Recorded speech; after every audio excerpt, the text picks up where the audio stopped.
এরপর যে খবরে নজর রাখছি, বীরভূমের সব আসনে জিততে হবে, বীরভূমের নেতৃত্বকে বার্তা অভিষেক বন্দ্যোপাধ্যায়। সিউড়ি ২ নম্বর ব্লকের দায়িত্ব কে পাবে তা নিয়ে সিদ্ধান্ত নেবে দল। বেশ কয়েকটি ব্লকের দায়িত্ব কারা পাবে তা চূড়ান্ত করবে।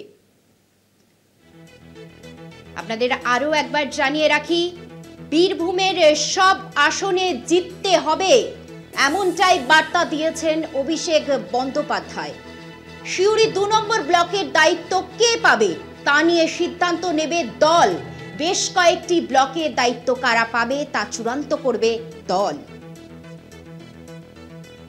আপনাদের আরো একবার জানিয়ে রাখি, বীরভূমের সব আসনে জিততে হবে, এমনটাই বার্তা দিয়েছেন অভিষেক বন্দ্যোপাধ্যায়।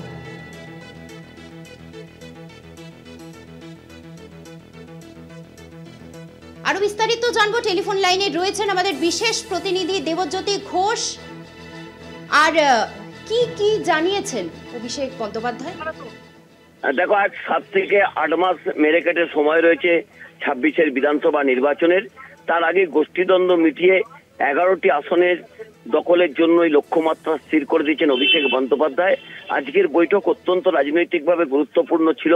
আজকের বীরভূমের কোর কমিটির সদস্যরা তারা এখানে উপস্থিত ছিলেন অনুব্রত মণ্ডল, কাজল শেখ থেকে শুরু করে শতাব্দী রায় সহ তৃণমূল কংগ্রেসের সেই জেলার কোর কমিটির সমস্ত সদস্যরা।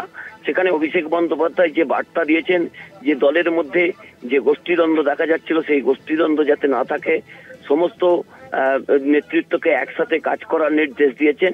এর পাশাপাশি বীরভূমের বেশ কয়েকটি বিষয় নিয়ে আজকে সদার্থক আলোচনা হয়েছে। সিউড়ি 2 এর ব্লক সভাপতি পরিবর্তন নিয়ে কাজল শেখ এবং অনুব্রত মণ্ডলের মধ্যে বৈঠকের মাঝে একটি বিবাদ সৃষ্টি হয়েছিল। যদি অভিষেক বন্দ্যোপাধ্যায় বিষয়টিতে হস্তক্ষেপ করেন এবং তিনি পরিষ্কার করে জানিয়ে দিয়েছেন এই বিষয়টি দলনেত্রী মমতা বন্দ্যোপাধ্যায় সিদ্ধান্ত নেবেন। আজকের বৈঠক থেকে যে নির্যাস বেরিয়েছে সেই নির্যাস কিন্তু মমতা বন্দ্যোপাধ্যায়ের কাছে পাঠিয়ে দেবেন। এই একটি জেলা যেখানে অভিষেক বন্দ্যোপাধ্যায় নিজে থেকে সিদ্ধান্ত নেন না, তিনি সমস্ত নেত্রী দলনেত্রী মমতা বন্দ্যোপাধ্যায়ের ওপরই সিদ্ধান্ত ছেড়ে দেন এবং সেই মতোই কিন্তু মমতা বন্দ্যোপাধ্যায়ের মস্তিষ্ক পর্যন্ত এই কোর কমিটির বৈঠক এবং সেই কোর কমিটি তৈরি হয়েছে মমতা বন্দ্যোপাধ্যায়ের নির্দেশে। আজকে তাদের বৈঠক 26-এর বিধানসভা নির্বাচনের রূপ এবং রণকৌশল ঠিক করার জন্য।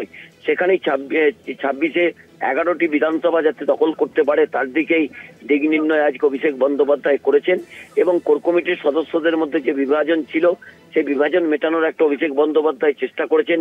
সেই বিভাজন কতটা মিটবে তার জন্য অপেক্ষা করতে হবে আরো কয়েকটা দিন। অর্পিতা, অনেক ধন্যবাদ আমাদের বিশেষ প্রতিনিধি দেবজ্যোতি ঘোষকে।